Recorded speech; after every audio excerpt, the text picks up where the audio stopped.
Assalamualaikum warahmatullahi wabarakatuh. Innal hamdalillah nahmaduhu wa nasta'inuhu wa nastaghfiruh wa na'udzu billahi min shururi anfusina wa min sayyiati a'malina. May yahdihillahu fala mudilla lahu wa may yudlil fala hadiya lahu. Asyhadu an la ilaha illallah wahdahu la syarika lahu wa asyhadu anna Muhammadan abduhu wa rasuluh. Amma ba'du, kaum muslimin dan kaum muslimat rahimakumullah.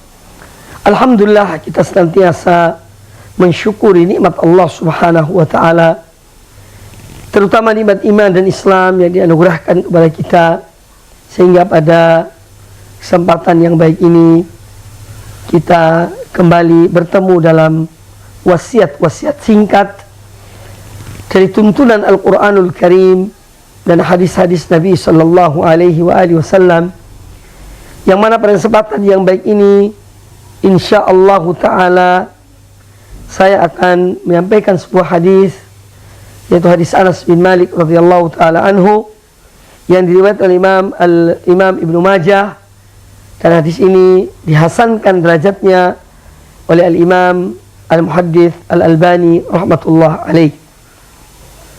Dari Anas bin Malik radhiyallahu anhu, beliau berkata, qala Rasulullah sallallahu alaihi wasallam, inna minan nasi mafatiha lil khairi wa maghaliqa lisyarr, wa inna minan nasi mafatiha lisyarri maghaliqa lil khair, fatuba liman ja'ala Allahu mafatihal khairi ala yadayhi wa wailun liman ja'ala Allahu mafatihasy syarri ala yadayhi. Hadis ini artinya Nabi sallallahu alaihi wasallam bersabda, sesungguhnya di antara manusia adalah merupakan kunci-kunci kebaikan dan penutup keburukan. Jadi kunci artinya pembuka kebaikan, dan di antara manusia ada penutup atau pengunci ya, keburukan. Wa inna minan nas, dan sungguhnya sebagian manusia juga Allah jadikan di antara mereka adalah pembuka keburukan dan penutup kebaikan.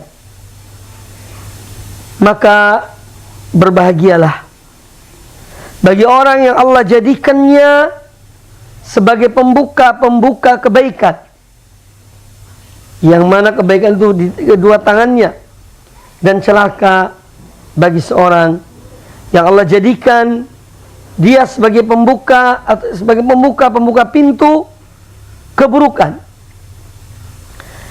Kaum muslimin rahimani wa rahimakumullah, hadis ini singkat tapi mengandung pembagian manusia yang dibagikan oleh Nabi sallallahu alaihi wasallam. Manusia bermacam-macam. Ada yang baik, ada yang buruk.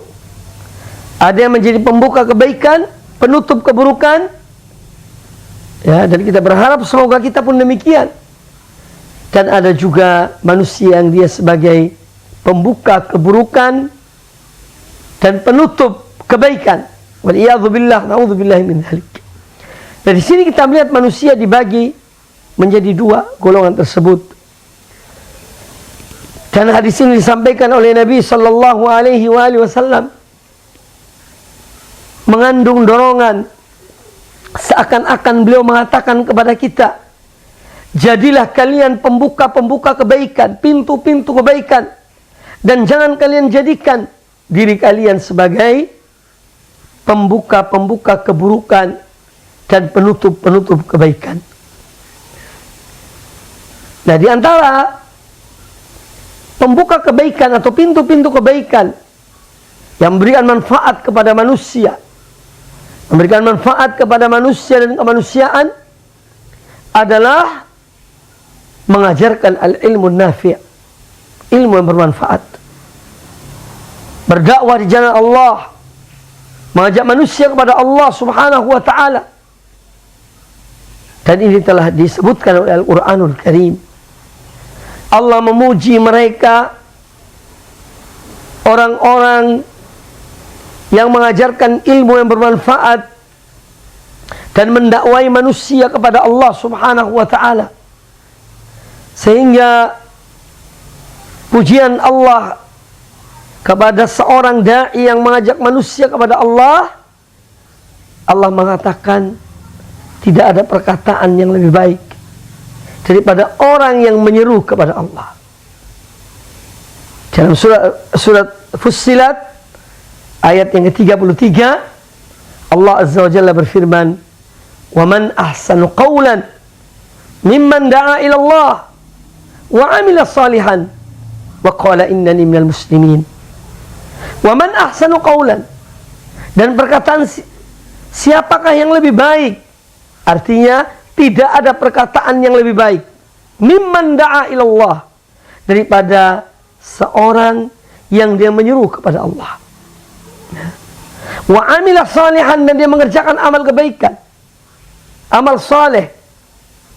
Wa qala innani minal muslimin, dan dia mengatakan sungguhnya aku tergolong orang-orang yang tunduk dan patuh, yakni kepada Allah Subhanahu wa taala. Nah, pujian Allah taala kepada para dai yang mengajak kepada Allah untuk beribadah hanya kepada Allah, mentauhidkan Allah dan menjauhkan perbuatan-perbuatan syirik dan kesyirikan. Kemudian kita melihat tentang keutamaan berdakwah kepada Allah dan mengajarkan ilmu yang bermanfaat kepada manusia, yaitu kita akan melihat dari manusia-manusia yang termulia di muka bumi ini, dari hamba-hamba Allah, adalah mereka para anbiya, para rasul, ya. Nah, ini menunjukkan keutamaan yang amat besar dari berdakwah di jalan Allah Subhanahu wa taala. Makanya Allah menjadikan para anbiya atau tugas mereka, amal mereka adalah untuk menyeru manusia kepada Allah Subhanahu wa taala.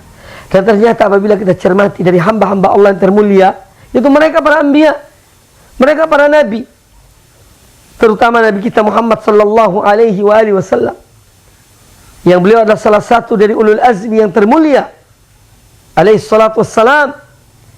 Beliau dan penuh kesabaran, ya, berdakwah siang dan malam. Karena apa? Beliau menginginkan kebaikan kepada umat beliau, kepada hamba-hamba Allah. Dan ini pun diantara sifat yang harus dimiliki oleh seorang hamba, yakni terutama mereka yang mengajak kepada Allah, yang menyeru kepada kebenaran, mengajak kepada Allah, yang berdakwah kepada Allah Subhanahu wa taala.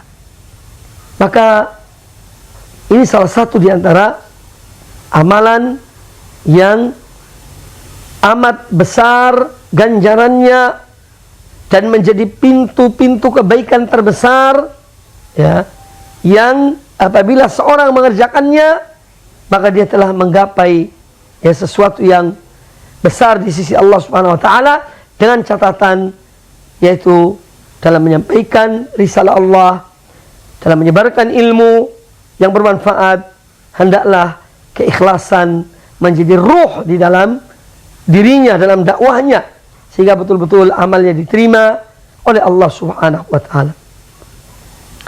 Kemudian di dalam ayat yang saya bacakan tadi, wa man ahsanu qawlan mimman da'a ila Allah wa 'amila salihan, Allah taala mengatakan tidak ada perkataan yang lebih baik daripada orang yang menyuruh kepada Allah dan dia mengerjakan amal yang soleh.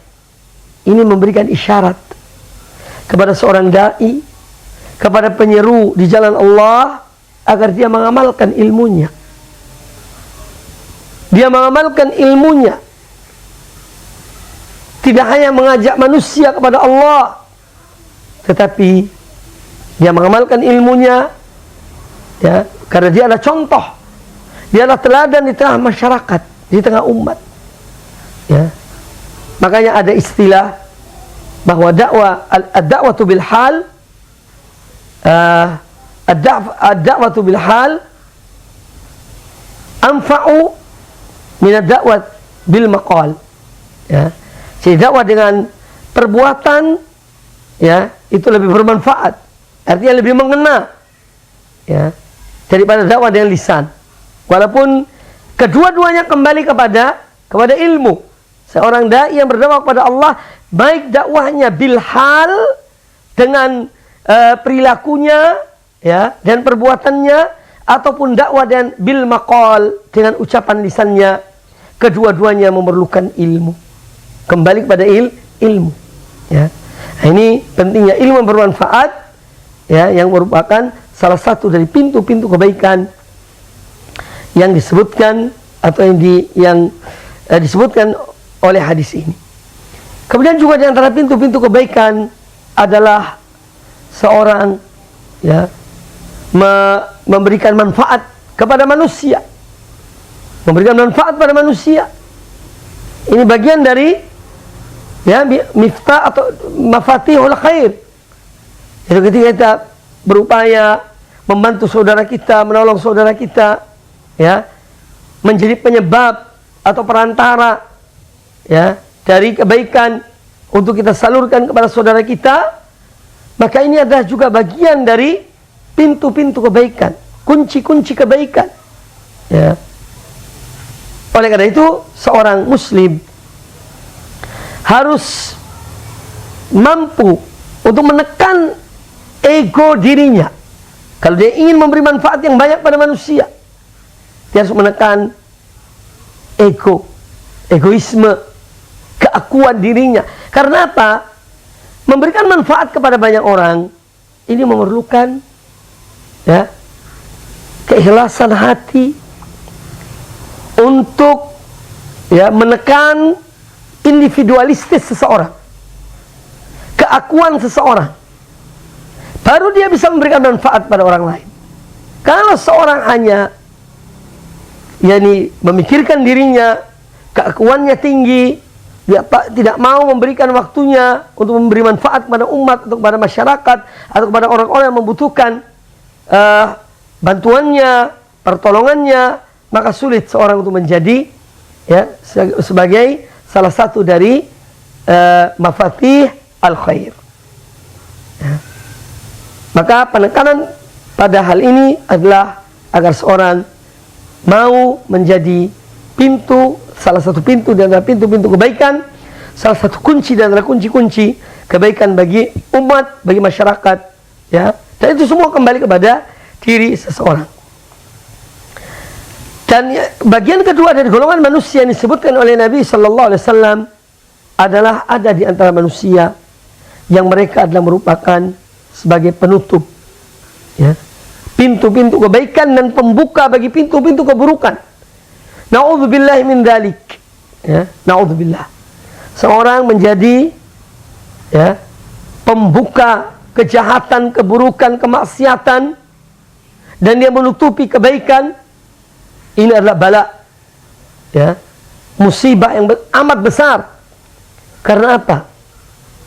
Dosa yang dilakukan oleh seorang yang telah masuk ke dalam pintu keburukan yang dibukanya, itu akan ditanggung, akan dipikul olehnya, dan tidak mengurangi dosa pelakunya. Maka coba dibandingkan antara dua golongan manusia yang disebutkan oleh Nabi Sallallahu Alaihi Wasallam tersebut, ya, bahwa orang yang menjadi pintu kebaikan, dia mendapat pahala sebanyak pahala orang yang mengerjakan kebaikan yang diajarkannya itu.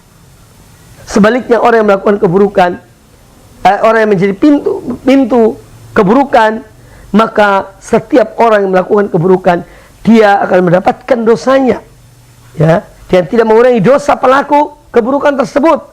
Waliyadzubillah. Maka di sini kita melihat bahwa benar apa yang dikatakan oleh sebagian orang.